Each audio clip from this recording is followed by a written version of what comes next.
이 오후에 하나님의 크신 은혜와 축복이 여러분 가운데 넘치기를 간절히 축원합니다. 지난주에 우리가 지지난주죠. 절기를 지키는 이유에 대해서 말씀드렸어요. 혹시 기억나십니까? 안 날 줄 믿습니다. 우리가 절기를 지켜요. 왜냐, 이스라엘 백성들이 가나안 땅에 들어가면 반드시 지켜야 될 게 절기입니다. 하나님께서 때를 따라 지켜야 할 절기를 정해주셨죠. 그러니까 하나님께서 정해주신 거니까 어떻게 해야 돼요? 반드시 지켜야 되는 겁니다. 하나님께서 정해주신 겁니다. 그러니까 하나님, 아니 왜요? 이게 아니라 하나님께서 하라고 했으니까 아멘 하고 하는 거라는 겁니다. 지켜야 되는 겁니다. 그러니까 하나님께서 무작정 괴롭히려고 힘들게 하려고 절기를 지키려고 하셨느냐? 아니에요. 그 절기마다의 의미를 다 가지고 있다고 했죠. 절기를 지키는 가장 큰 의미가 뭐냐면 하나님의 은혜를 항상 기억하는 겁니다. 하나님의 은혜를 항상 기억하라. 은혜를 잊어서는 안 됩니다. 항상 은혜를 기억해야 됩니다. 하나님을 항상 기억해야만 가나안에서 하나님의 백성답게 살 수가 있는 겁니다. 하나님의 은혜를 기억해야. 이 세상을 살아가는 우리가 하나님의 은혜를 기억해야만 하나님의 말씀대로 살 수가 있다는 겁니다. 그러니까 여러분, 하나님을 기억하는 그만큼이 나의 믿음입니다. 내 믿음이 얼마나 크냐, 나의 믿음이 얼마나 깊으냐라고 말할 때 우리가 분명히 알 수 있는 것은 내가 하나님을 얼마나 기억하고 있느냐, 그게 내 믿음의 크기이고 믿음의 깊이입니다. 그럼 매 순간, 삶의 모든 순간 하나님이 기억나면 그 사람의 믿음은 깊은 거겠죠. 매 순간 기억납니다. 근데 우리가 매 순간 기억하기가 사실 쉽지가 않아요. 나를 기분 나쁘게 하고 나를 화나게 하는 사람을 만나면 하나님의 은혜를 기억해서 하고 마십니까? 아니면 하나님의 은혜는 하나님은 온데간데 없고 이거부터 하십니까? 뭐부터 하십니까? 사실 우리는 하나님을 기억하여서 하나님의 말씀대로 나를 다스리고 나를 잠잠케 하는 그것보다는 사실 나의 기분이 나갈 때 훨씬 더 많잖아요. 그런데 어느 순간 맞아, 하나님께서 나를 보고 계시지. 그러면서 하나님을 기억하여서 내 삶의 행동이나 말이나 또 모든 생각을 내가 절제할 수 있다면 그건 내가 하나님을 기억하는 거예요. 그건 내 믿음의 크기와 분량이 그렇게 되는 거예요. 그러니까 내가 하나님을 기억하는 그만큼이 나의 믿음, 나의 신앙인 거예요. 그러니까 우리는 주일 예배, 절기를 지키면서 하나님의 은혜를 기억해야 되는 겁니다. 절기는 신앙의 개성과 전수에 또 큰 영향을 준다고 그랬죠. 왜냐하면 절기를 지키면서 자녀들에게 이제 하나님에 대해서 가르쳐 주는 거예요. 오늘 우리가 읽었던 이 부분은 장막절, 초막절이라고도 해요. 초막절, 이 초막은 나뭇가지로 초막을 지어서 그곳에 7일간을 사는 겁니다. 초막절이에요. 왜 초막절을 지키라고 했냐면 광야의 장막 생활을 기억하게 하는 거예요. 그렇게 어려운 환경 가운데서도 하나님이 인도해 주셨다는 것을 기억하는 거예요. 초막에 살면서. 편안한 집이 있어요. 가나안에 들어가서 집을 짓고 편안하게 살다가 이 초막절에 오면 이제 초막으로 이렇게 집을 짓는 거예요. 그래서 들어가서 불편하게 일주일을 있는 거예요. 그러면서 자녀들과 함께 얘들아, 우리가 광야에 있을 때 하나님께서 이렇게 우리가 불편하지만 매일같이 만나를 주시고 고기가 먹고 싶다니 메추라기도 주시고 물도 주시고 구름 기둥으로 불 기둥으로 우리를 이렇게 인도해 주셨어. 그래서 우리가 지금 이렇게 가나안에 와서 편하게 사는 건데 지금 우리 일주일 동안 하나님이 우리를 인도하신 광야를 한번 생각해보자. 뭐 이러면서 신앙을 이렇게 전수해 주는 거예요. 그러니까 여러분, 가나안에서 편안하게 살다 보면 광야의 어려움을 잊기가 쉽잖아요. 너무 편안하면 하나님을 잊기가 쉽다는 거예요. 신앙이 잘 자라는 환경은 어쩌면 환난과 핍박의 때에 신앙이 잘 아마 잘하기도 할 겁니다. 내가 어려움을 당할 때, 어려울 때 신앙이 이렇게 아마 잘할 거예요. 왜냐하면 그때는 정말 하나님밖에 의지할 것이 없기 때문에 정말 그거밖에 없으니까 하나님만 찾잖아요. 그런데 조금 편해지면 다른 곳에 눈이 가고 다른 곳에 마음이 조금씩 간단 말이에요. 그러면 하나님보다 더 의지할 것, 소중한 것이 생기기 마련이라는 거예요. 이스라엘 사람들의 이 마음, 습성을 잘 아는 하나님께서 그래서 절기를 정해 주어서 하나님을 항상 기억할 수 있도록 해주시는 거예요. 그러니 절기는 우리를 향한 하나님의 사랑인 거예요. 이 절기는 하나님이 나를 사랑하는 거예요. 여러분들이 주일마다 이렇게 나와서 예배를 드리는 것은 하나님이 여러분들을 사랑하기 때문에 이렇게 나에게 와서 예배드려 나를 기억해 이래서 나를 불러주시는 거기 때문에 또 이 절기는 절기를 통해서 나를 점검하는 겁니다. 그동안 내가 하나님의 말씀대로 살고 있었는지를 점검하는 거예요. 하나님의 자녀로 구별하고 살았는지를 점검하는 겁니다. 신앙생활을 하면서 나를 점검하지 않으면 우리가 바른 신앙생활을 하기가 쉽지 않습니다. 항상 나를 점검해야 됩니다.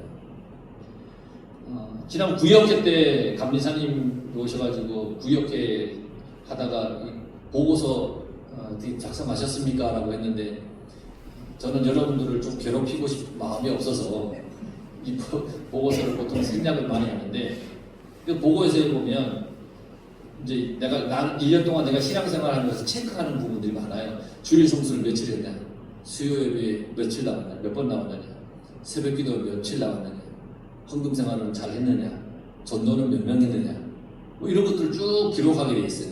그래서 내년에는 해야겠다. 이걸 뽑아가 여러분들 괴롭힌다는 게 아니라 점검하라, 서로 스스로 점검해보라는 거예요.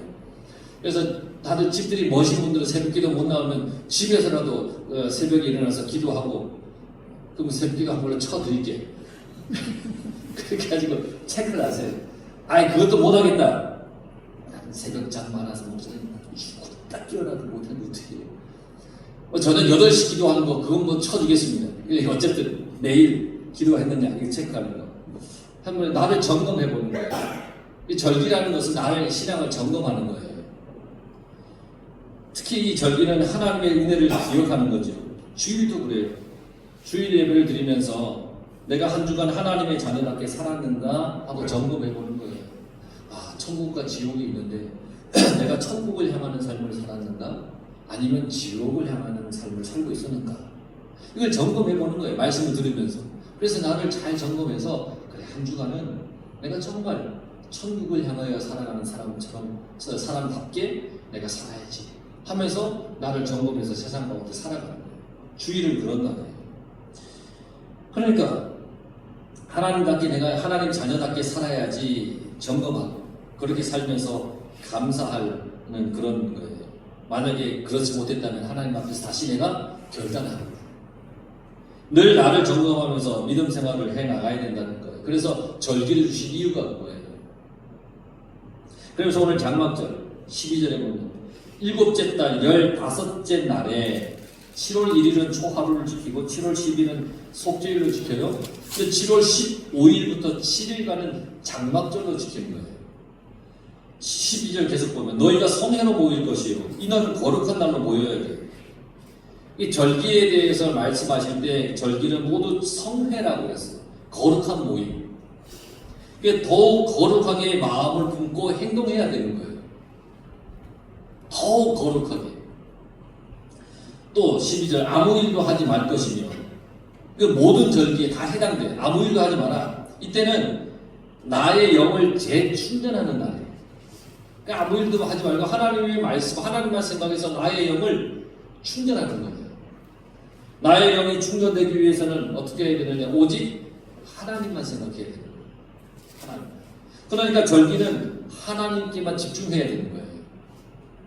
그리고 11절 여호와 앞에 여호와께라는 뜻인데 절기가 여호와를 위한 것이라는 얘기예요.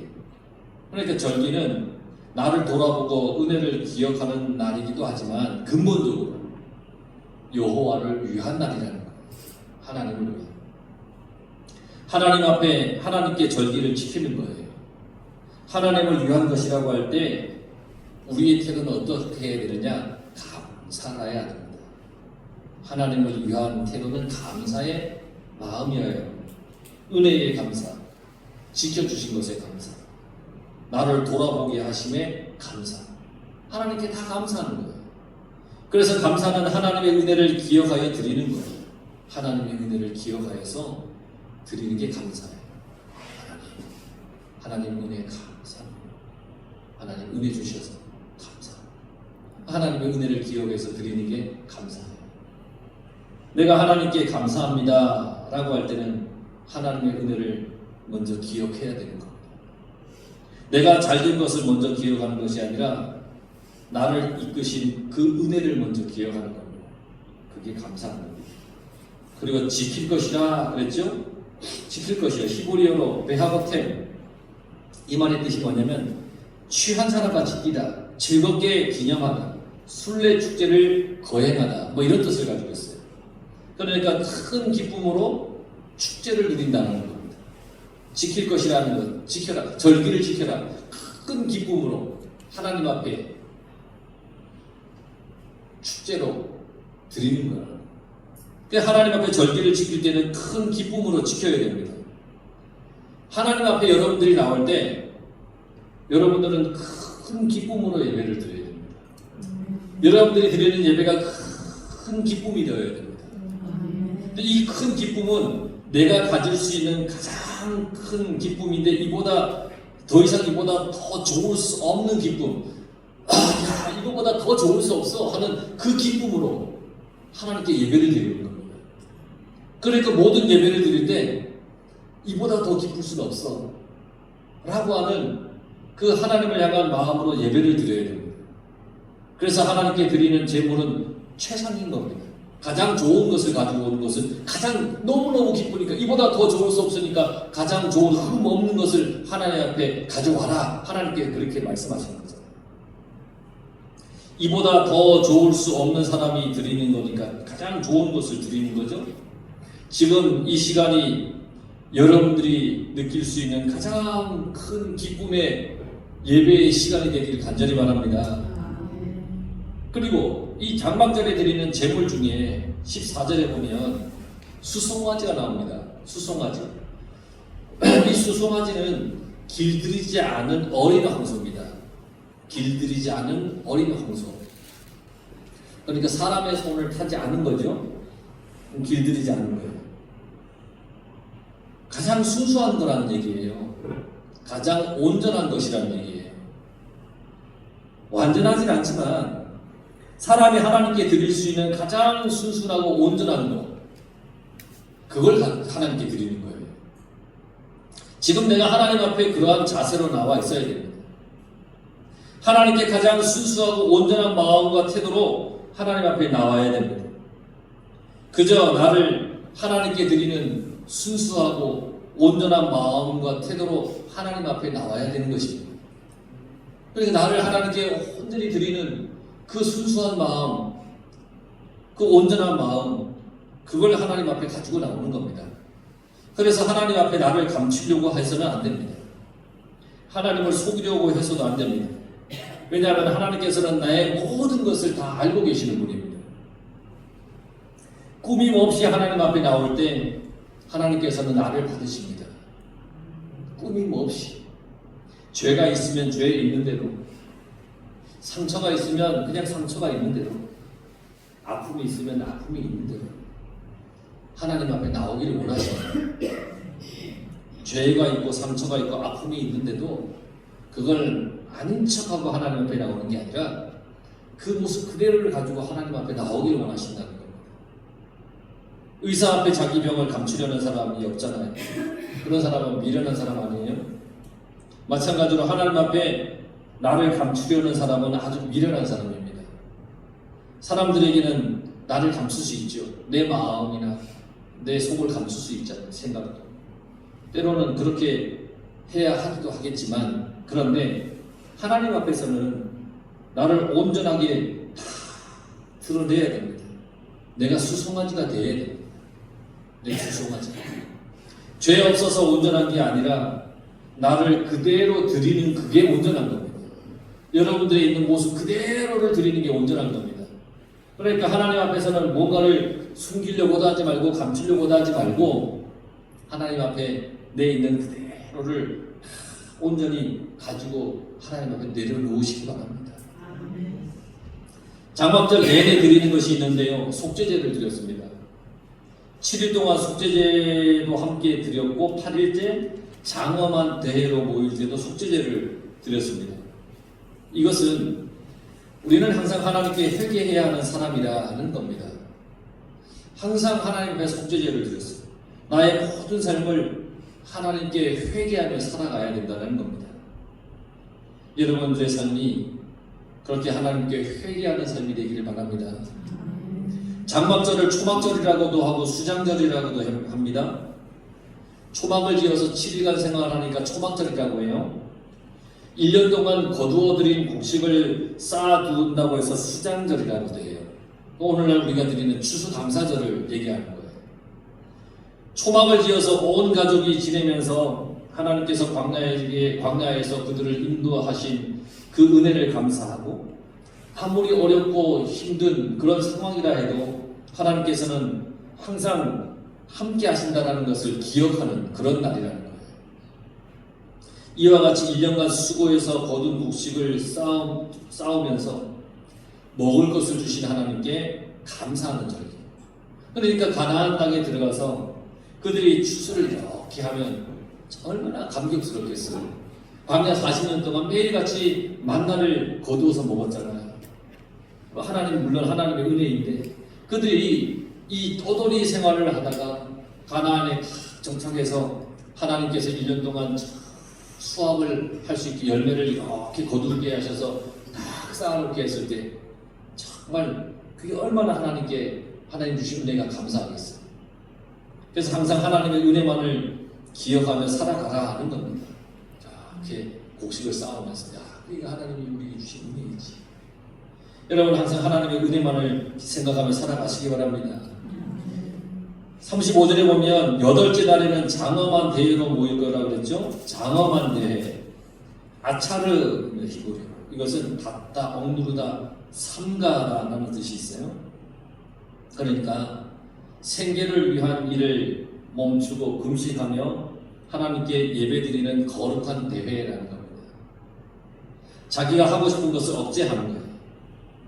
자기 뜻대로 살던 것들을 억제하는 거예요. 오직 하나님께만 집중하는 거예요. 그리고 나의 구원자이신 하나님을 바라고 감사하고 기뻐하는 거예요. 그게 장엄한 대회에 대한 거예요. 그러니까 여러분 하나님 앞에 나와서 나를 억제하고 내 멋대로 살고 싶은데 그것 또한 하나님 앞에 자제하고 하나님의 뜻을 구하여서 하나님의 은혜 가운데 하나님 말씀대로 살겠습니다 하면서 나를 억제하는 거예요. 여러분들 스스로를 은혜 가운데 스스로 억제해서 하나님 뜻대로 살겠습니다 하면서 여러분 그렇게 살아가시기 바랍니다. 39절에 너희 서원제와 낙헌제라고 했죠. 서원제는 서약에 따라 하나님께 드리는 거고 낙헌제는 자발적으로 드리는 거예요. 그리고 39절 말미에 외에 드릴 것이니라. 절기라고 해서 매일 드리는 또 일주일마다 드리는 것을 생략해서는 안 됩니다. 늘 하나님께 하는 것을 하면서 절기를 지키는 겁니다. 그러니까 절기 때는 더 많은 제사와 제물을 하나님께 드리는 거잖아요. 원래 평소대로 하던 뭐 상번제나 이런 모든 것을 하다가 절기 때는 절기 때에 또 해야 할 것을 더 하는 겁니다. 그러니까 절기 때는 보면 더 부지런해야겠죠. 더 열심을 품어야겠죠. 모든 예배를 여러분 기쁨으로 드리시기 바랍니다. 항상 기쁨으로 하나님 앞에 여러분 나올 수 있기를 간절히 바랍니다. 그러면 그 교회가 복된 교회예요. 그 성도들이 복된 성도가 되는 거예요. 그 성도들의 얼굴은 예배를 마치고 나갈 때 기쁨이 넘치는 거예요. 근심이 없고. 왜? 하나님 앞에 내 모든 것을 다 내려놓고 회개하고 하나님 주시는 은혜를 내가 다 사모하면서 맞아, 이렇게 내가 한 주간 살아가야지 하고 하나님 말씀 붙들고 나가는데 얼굴이 일그러진 사람이 어디 있겠어요? 그래, 이렇게 살아야지. 기쁠 것 아니에요. 미국의 버몬트주를 여행하던 남자가 주일 예배를 드리려고 교통경찰에게 다가가서 근방에 예배드릴 교회를 찾고 있는데 좀 가르쳐달라고 얘기를 했습니다. 그러자 경찰은 먼 곳에 있는 교회를 가리키면서 가는 길을 이렇게 설명을 했습니다. 이 사람이 고개를 갸웃하면서 이 남자가 물어봤습니다.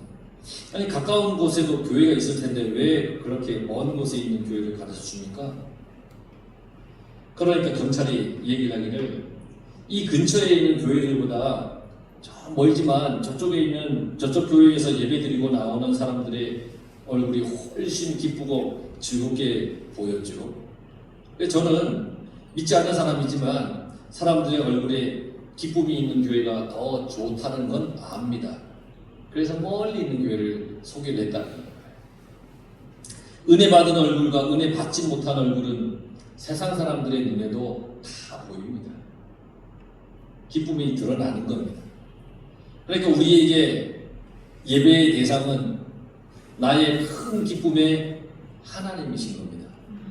그러니까 나의 큰 기쁨에 하나님께 예배를 드렸으니 즐거울 수밖에 없죠. 기쁠 수밖에 없죠. 나의 큰 기쁨에 하나님께 예배를 드렸으니 우리가 하나님 앞에 나오는 이유는 우리의 기쁨이 되시는 하나님께 예배 드리기 위함이 아니겠습니까? 예배는 그래서 기쁨의 축제가 되는 것입니다. 예배는 주님의 고난이나 십자가, 죽음을 묵상해야 합니다. 자기를 성찰해야 합니다. 또한 우리의 예배는 구원받은 자, 죄와 죽음의 법에서 해방된 자들의 축제의 예배인 겁니다. 그러니까 주님의 십자가를 생각하면서 맞아, 그 십자가의 은혜로 내가 죄사함 받았지 하며 기쁨이 넘치는 것입니다. 그런 예배, 여러분 지금 나의 예배가 그런 예배가 되고 나의 기쁨이 되는 그런 예배가 될 수 있기를, 여러분도 하나님을 생각하면 그저 기쁠 수밖에 없고, 하나님을 생각하면 천국이 생각나고, 천국이 생각나면 즐거울 수밖에 없고, 구원받은 걸 생각하면 감사할 수밖에 없고, 그래서 여러분들의 얼굴이 주의 은혜로 환하게 비쳐서 누군가가 어느 교회가 좋습니까? 다가포교회 성도들 얼굴이 박수입니다. 그 교회 가세요. 들을 수 있을 만큼 여러분들이 하나님의 은혜로 넘치는 기쁨의 예배를 드리는 그 복된 성도들이 다 되기를 간절히 축원합니다. 기도하겠습니다.